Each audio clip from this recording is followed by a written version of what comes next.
Bonjour et bienvenue sur France 24 et sur RFI. Bienvenue à Lubumbashi. Notre invité est le président de la République démocratique du Congo, Félix Tshisekedi, pour sa première interview depuis son arrivée au pouvoir. Avec moi pour cette interview, Christophe Boisbouvier de RFI.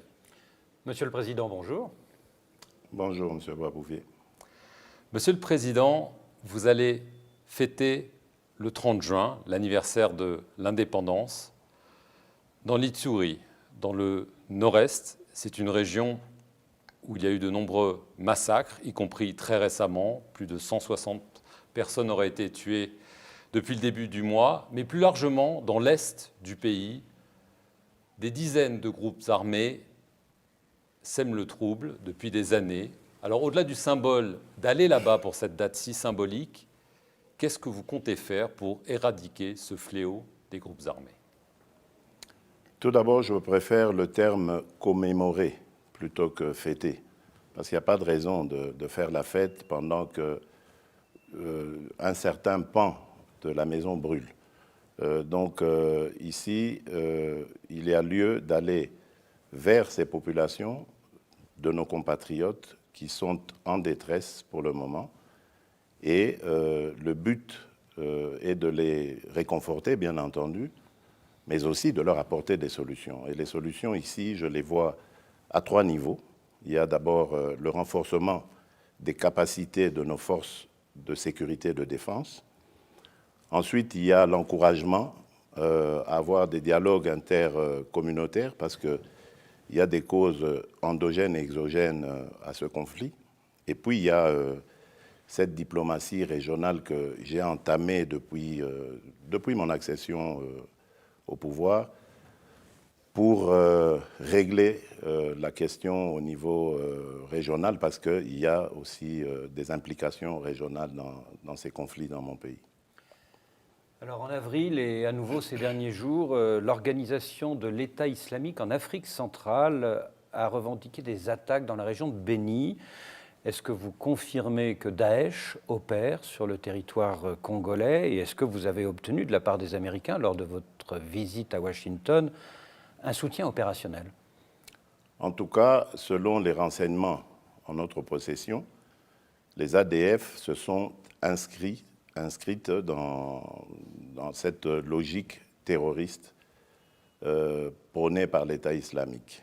Donc oui, je confirme que les ADF sont un mouvement terroriste, islamiste, dangereux à la fois pour nous, pour le Congolais, mais également pour toute la région, parce qu'il y a comme une sorte de syndicat du crime, du terrorisme, avec les Chebab et les Boko Haram qui ne sont pas très loin. Donc ça, c'est clair. Et nous avons l'appui des États-Unis là-dessus, mais pas seulement, de toutes les autres nations qui forment l'organisation internationale contre le terrorisme. Le Congo en fait partie depuis mon passage à Washington parce que j'avais demandé évidemment la solidarité de toutes ces nations qui font face au terrorisme. Il y a des Américains au Congo aujourd'hui pour aider les FARDC. Bon, ça c'est pas une question qui pourrait, à laquelle je pourrais répondre. Mais ce qui est vrai, c'est que j'ai le soutien des États-Unis et de toutes les nations qui sont contre le terrorisme, qui se battent contre le terrorisme. Alors vous avez parlé de l'importance de la coopération régionale pour combattre évidemment le terrorisme, mais aussi ces nombreux groupes armés. Il y en a plus de 70 d'après l'ONU, rien que dans l'Est. Alors il y a un pays important dans ce cas-là, c'est le Rwanda. Le président Paul Kagame est venu aux funérailles de votre père. Il y a une question qui se pose. Y a-t-il déjà des troupes rwandaises qui opèrent sur le sol congolais avec les forces nationales pour lutter contre ces groupes armés? Ah ça non, je ne crois pas que nous ayons besoin d'en arriver là. Non, je ne pense pas.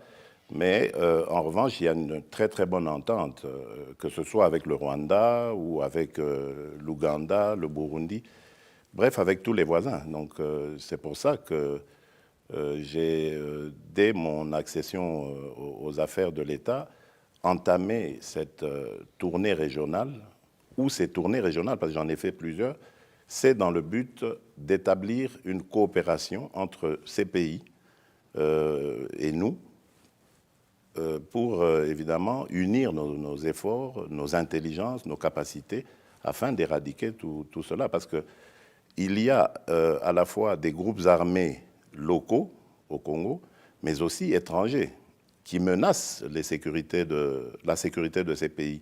Et donc, nous devons travailler de concert pour éradiquer tout cela. Donc Paul Kagame est un partenaire fiable à vos yeux? Ah oui, absolument, et nécessaire. Paul Kagame, Yoweri Museveni, Nkurunziza et bien d'autres, Magufuli, enfin tous sont des partenaires essentiels pour la paix et la sécurité dans la région. Ce dimanche 30 juin, l'opposition veut organiser une manifestation à Kinshasa. Le gouverneur de la ville l'interdit, mais l'opposition la maintient au nom du droit constitutionnel à manifester. Est-ce que vous approuvez cette interdiction du gouverneur et est-ce qu'il faut craindre une répression brutale comme au temps de votre prédécesseur? Bien sûr que j'accepte, je suis d'accord avec cette interdiction. Parce que, souvenez-vous, il y a quelques jours, il y a une manifestation qui a été autorisée et elle a donné lieu à des débordements. Et depuis que je suis là, d'ailleurs, je n'ai interdit aucune manifestation. Les droits et les libertés des citoyens sont garantis, mais nous avons comme l'impression qu'il y en a qui confondent démocratie et anarchie. On ne peut pas, alors qu'on a l'autorisation de manifester, de faire des débordements, de s'en prendre à des paisibles citoyens ou à du mobilier urbain. C'est des choses inacceptables. Il ne faut pas craindre une répression brutale? Il n'y aura pas de répression. Les forces de sécurité sont formées pour maintenir la paix. Il n'y aura pas de répression. Alors cette marche se veut une protestation contre l'invalidation par la Cour constitutionnelle de l'élection de plus de 20 députés de l'opposition au profit essentiellement de candidats de la majorité. Vous avez reçu le président de la Cour constitutionnelle il y a peu. Vous lui avez demandé de réexaminer cette décision. Il semblerait que certains pourraient être repêchés, mais pourquoi pas tous? Écoutez, d'abord, j'aimerais dire ici que je ne m'immisce pas, je ne dois pas m'immiscer dans la justice, le fonctionnement de la justice.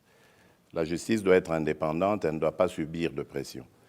Lorsque j'ai reçu le président de la Cour constitutionnelle, c'était pour en savoir plus sur ces arrêts qui étaient pour certains scandaleux. Et j'ai eu l'explication qu'il fallait. Je lui ai fait part de ma façon de voir les choses, parce que, après tout, je suis aussi un citoyen. Et j'ai eu la réponse qu'il fallait, c'est-à-dire il y a au sein même de la Cour constitutionnelle une procédure en réparation d'erreurs matérielles, comme ils disent. Donc certaines de ces invalidations vous paraissent scandaleuses? Ah oui, il y a eu des choses inacceptables. Alors, certains y voient une manœuvre du camp FCC de Joseph Kabila pour vous affaiblir. Et votre ancien camarade de l'opposition, adversaire malheureux, le 30 décembre dernier, Martin Fayoulou, dit même que vous êtes devenu une marionnette de Joseph Kabila. Bon, vous savez, en politique, lorsque vous avez un certain statut, et c'est le cas avec moi, je suis le président de la République, je dois accepter les bons points comme les mauvais points. M. Fayoulou a le droit de s'exprimer à partir du moment où il ne diffame pas. Il a le droit de s'exprimer. Nous sommes en démocratie, en tout cas nous essayons de l'être. Moi, je ne pense pas que je suis une marionnette. J'ai privilégié, et ça il faut le dire, la stabilité de l'État. Nous sommes dans une alternance qui s'est historiquement bien déroulée. Je crois qu'il faut préserver la paix et la stabilité du pays. Et c'est peut-être ça qui fait dire à certains que je suis une marionnette, parce qu'ils espéraient peut-être qu'il y ait du sang, qu'il y ait de la violence, comme nous avons toujours été habitués depuis nos années d'indépendance. Mais cette fois-ci, mal leur en a pris, parce que il n'y aura pas de sang, il n'y aura pas de violence. Donc les choses devront se passer normalement, et bon, voilà. que je peux dire. Alors, à l'origine de ces tensions, il y a évidemment le scrutin présidentiel controversé. Alors, certes, la Cour constitutionnelle vous a proclamé vainqueur, mais la conférence épiscopale, la CENCO, forte de ses 40 000 observateurs, ainsi que des données attribuées à la commission électorale elle-même, ont donné Martin Fayulu largement vainqueur. Est-ce que vous comprenez que, du coup, la proclamation de votre victoire soit toujours si controversée? Je ne le comprends pas, d'abord parce que ce que vous dites de la CENCO n'est pas vrai. Wow. La CENCO n'a jamais démontré ce qu'elle a avancé. Il y a eu prétendument, il y a eu prétendument, il faudrait lui poser la question, il y a eu prétendument 44 000 observateurs de la CENCO, ce qui n'est pas vrai, puisque la CENI n'en a accrédité que 17 000. Et le jour même du scrutin, il y en avait 5 000 qui avaient été, un peu plus de 5 000, qui avaient été répertoriés sur l'ensemble du territoire. Donc ça veut dire que les chiffres que la CENCO donne, ou si elle les a réellement donnés, sont sujettes à caution. Ensuite, le candidat malheureux lui-même a eu mondialement l'occasion de démontrer qu'il avait raison, devant toutes les caméras du monde. Il n'a pas réussi à le faire. Pour moi, c'est passé. Aujourd'hui, d'ailleurs, je suis en très bon terme avec les évêques de la CENCO, et ils ne sont plus revenus sur cette affaire. Regardons devant, c'est le Congo qui m'importe et plus rien d'autre. Comment expliquez-vous tout de même, Monsieur le Président, que les procès-verbaux de vote du 30 décembre n'aient jamais été publiés par la Commission électorale, alors que c'est pourtant la loi qui le stipule? Ça, il faut demander à la CENI. Nous avons nos propres PV, je vous l'ai dit, nous les avons confrontés avec ceux que certains observateurs de la CENCO avaient. Donc, nous, en tout cas, nous avions nos chiffres, nous étions prêts à aller partout et nous avons été à la Cour constitutionnelle avec ces chiffres-là. Nous avions attendu le contraire, il n'y a pas eu. Maintenant, la CENI, c'est aussi une institution à part. Moi, je ne peux pas répondre des faits de la CENI. En tout cas, mais c'est vrai qu'il y a eu toutes ces irrégularités, qu'on les appelle comme ça ou pas, constatées. C'est pour ça que je dis qu'à l'avenir, pour éviter cela, nous allons maintenant lancer le recensement et l'identification de la population. Cela nous mettrait à l'abri de ce genre d'erreurs regrettables. En tout cas, de nombreux pays africains, occidentaux ont émis de sérieux doutes sur la vérité des urnes. Le ministre français des Affaires étrangères a même parlé d'une espèce de compromis à l'africaine. Oui, mais rappelez-vous, en 2011 et même en 2006, où il y a eu 2 guerres dans la ville de Kinshasa, on a eu droit aux mêmes contestations. La vie ne s'est pour autant pas arrêtée. Oui. Ben, voilà, donc ça veut dire qu'il y a quelque part une raison pour laquelle les résultats sont toujours controversés. Et pour moi, c'est à cause du recensement qui n'a jamais eu lieu dans ce pays et de l'identification de la population. C'est pour ça que, à certains moments, certains malins peuvent fabriquer des électeurs ou multiplier des électeurs en multipliant les enrôlements, etc. Mais ça, on compte l'éradiquer en passant par le recensement et l'identification de la population. Sinon, nous retomberons toujours dans ce genre de contestations qui sont regrettables et qui amènent parfois des débordements. Alors, je veux en venir à la situation actuelle. Lors d'une visite en Angola en février, vous avez évoqué un accord politique entre le FCC de Joseph Kabila et votre coalition Cash. Y a-t-il un accord entre vous? On ne le connaît pas. Y a-t-il un accord écrit, verbal, et qu'y a-t-il dans cet accord? Au départ, il y avait un accord verbal pour coaliser nos forces. Parce que la situation est inédite. On n'a jamais eu un président d'un autre bord politique et une majorité parlementaire différente. Et donc, ici, on s'est dit, OK, l'idée est là, on lève l'option de coaliser, d'autant plus que idéologiquement, nous avons une même sensibilité, c'est-à-dire social-démocrate, Maintenant, il faut se mettre d'accord sur le programme de gouvernement, sur la formation même de ce gouvernement, des hommes et des femmes qui vont le composer. Et c'est tout ça que nous sommes en train de faire actuellement. Au lieu de la cohabitation qui aurait été assez, moi je pense, dramatique pour notre pays, parce que jamais vécu, nous avons opté pour la coalition parce que, comme je le disais, nous avons une même approche idéologique. Donc ce serait beaucoup plus facile de coaliser nos forces.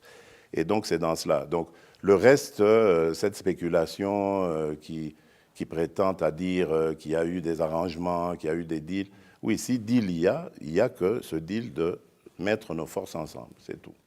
Et le reste, il sera écrit. Il est en train de l'être. Oui, il sera écrit. Depuis votre élection, vous avez libéré plusieurs prisonniers politiques, comme un grand ami de votre père, Diomede Dongala.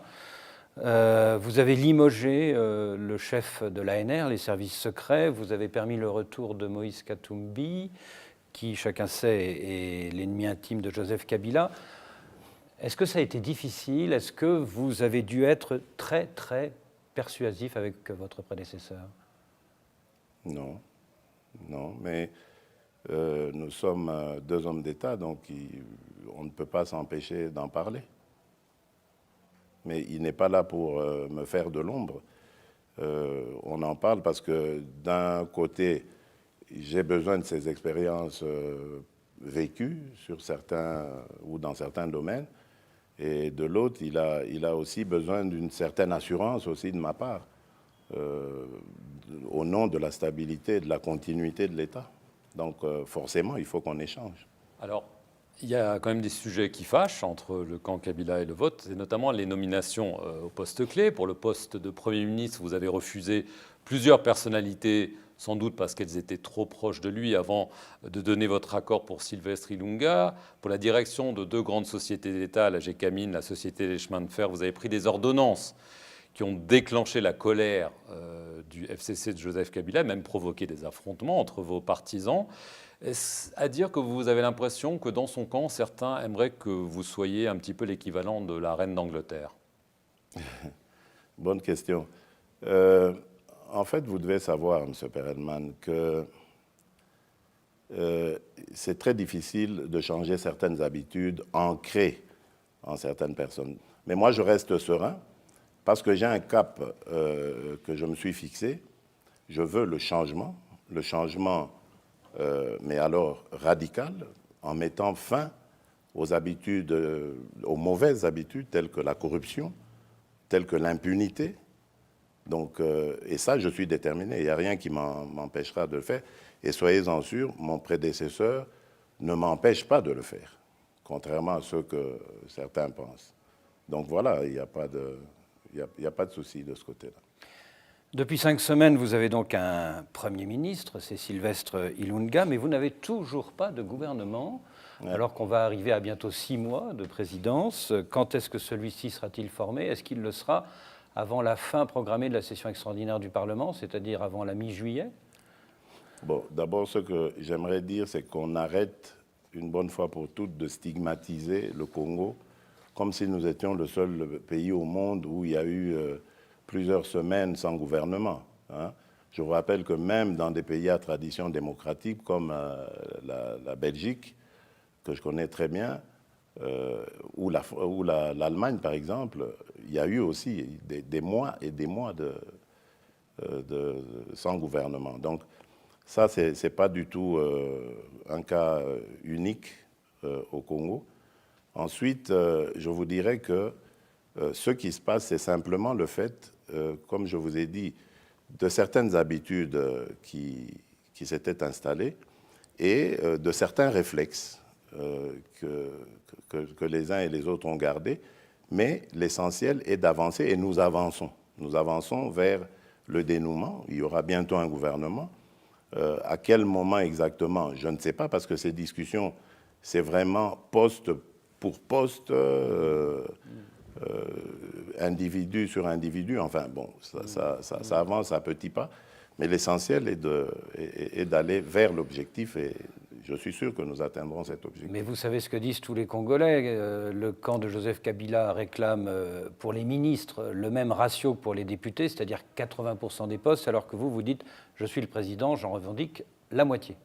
Ce ne sera pas 80%, ce ne sera pas la moitié non plus. Ce sera entre les deux. Entre les deux. Alors, est-ce que vous exigez les ministères régaliens, c'est-à-dire l'intérieur, la défense, la justice? C'est normal, non? Pour vous. Donc, et ça, c'est acquis? Ça, vous l'avez obtenu? Lorsque vous dites pour moi, c'est-à-dire je dois avoir un droit de regard et de désignation, oui. Mais ça ne veut pas dire pour votre parti, forcément. Mais non, puisque maintenant, nous allons coaliser nos forces. Donc, ça veut dire nous serons d'une même famille politique, grosso modo.